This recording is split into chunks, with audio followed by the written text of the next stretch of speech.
kita bersatu dalam doa. Puji dan syukur kami ucapkan kehadirat Tuhan. Kami bersyukur Engkau masih memelihara kehidupan kami, memberikan kesehatan dan sukacita, hingga kami Tuhan boleh bangun dari tidur kami, dan kami akan mendengarkan kebenaran dari firman-Mu lewat renungan kami di pagi hari ini. Tuhan, biarlah Engkau yang memimpin menuntun hati kami, supaya firman-Mu benar-benar kami mengerti dan kami hidupi di dalam kehidupan kami. Kami serahkan juga Tuhan seluruh kegiatan kami di dalam satu hari ini ke dalam tangan pengasihan Tuhan.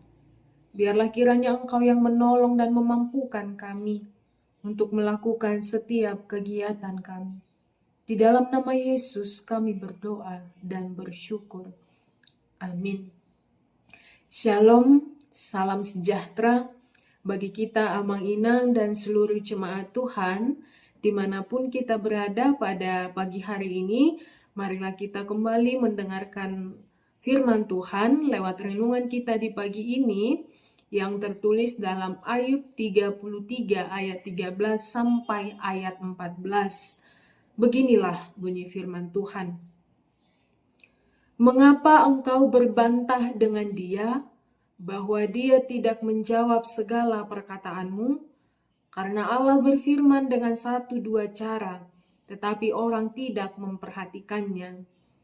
Boasa matung manarita ho dopak ibana, ala sonya lusanna ho taringo tu pabahenan na sudena, aigari de batasa hali, 2 hali pe ibana makuling, habe dang di paratiatehon jolma. Demikianlah pembacaan nats firman Tuhan. Bapak, Ibu, dan seluruh jemaat Tuhan yang dikasihi oleh Tuhan Yesus Kristus, tentu kita sudah sangat sering mendengar kisah tentang Ayub. Ayub dikenal sebagai orang yang saleh, orang yang jujur, orang yang taat, orang yang takut akan Tuhan dan menjauhi kejahatan. Ayub juga memiliki keluarga yang bahagia. Bahkan dia dikenal sebagai orang yang sangat kaya, yakni dia memiliki ternak yang melimpah banyaknya. Namun di suatu ketika, Bapak Ibu, Tuhan mengizinkan iblis untuk mencobai Ayub, yakni anak-anaknya meninggal, harta bendanya habis, bahkan Ayub juga jatuh sakit dan menderita karena seluruh tubuhnya terkena barah yang busuk. Hingga akhirnya Ayub harus duduk di tengah-tengah abu. Bapak, Ibu, dan saudara-saudari, penderitaan yang berat yang dialami oleh Ayub membuat Ayub sempat membantah Allah. Dan inilah yang dilihat oleh Elihu dalam renungan kita pada pagi hari ini. Elihu melihat bahwa Ayub selalu membela diri, merasa lebih benar daripada Allah, dan dia sulit menerima penderitaan yang dia hadapi. Itulah mengapa Elihu menasihati Ayub agar Ayub tetap berserah kepada Tuhan dan jangan berbantah kepada Tuhan. Bapak, Ibu, memang di pasal terakhir Ayub akhirnya mengetahui bahwa penderitaan yang diizinkan itu terjadi untuk meneguhkan imannya. Ayub mengatakan, "Aku tahu bahwa engkau sanggup melakukan segala sesuatu dan tidak ada rencanamu yang gagal." Artinya, Bapak, Ibu, dan saudara-saudari yang dikasihi Tuhan, di sini Ayub akhirnya menyadari bahwa rencana Allah melampaui dari pemahaman manusia.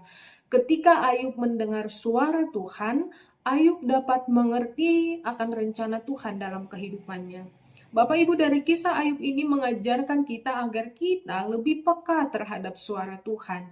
Sehingga dengan demikian kita dapat memahami dan mengerti apa rencana Tuhan, apa yang diinginkan oleh Tuhan dalam kehidupan kita. Ketika kita lebih peka dengan suara Tuhan, maka kita tidak akan berbantah kepada Tuhan di saat hidup kita ini sedang dipenuhi oleh kesukaran ataupun kesulitan. Karena memang dalam realita kehidupan cenderung manusia itu berbantah kepada Allah ketika dia menghadapi pergumulan. Maka dari itulah Bapak, Ibu, dan saudara-saudari, firman pagi ini kembali menyegarkan kita supaya kita mendengar suaranya, mendengar suara Tuhan, supaya kita boleh lebih peka mendengar suara Tuhan, yakni melalui Alkitab, melalui khotbah, melalui renungan kita setiap pagi, lewat doa-doa kita, lewat nyanyian kita, lewat pujian kita, dan bahkan lewat kehidupan kita sehari-hari. Maka dari itulah Bapak, Ibu, dan saudara-saudari yang dikasihi oleh Tuhan Yesus Kristus, marilah kita berusaha lebih peka mendengar suara Tuhan di dalam kehidupan kita ini, sebab di dalam Dialah kita akan mengerti segala rancangan, segala apa yang terjadi dalam kehidupan kita. Maka dari itulah, berilah waktu kita untuk mendengar suara dari Tuhan Yesus Kristus kepada kita. Amin. Firman Tuhan, Tuhan Yesus memberkati. Kasih karunia Tuhan kita Yesus Kristus, kasih Allah Bapa, dan persekutuan Roh Kudus kiranya memberkati kamu sekalian hari ini, besok, lusa, sampai selama-lamanya. Amin.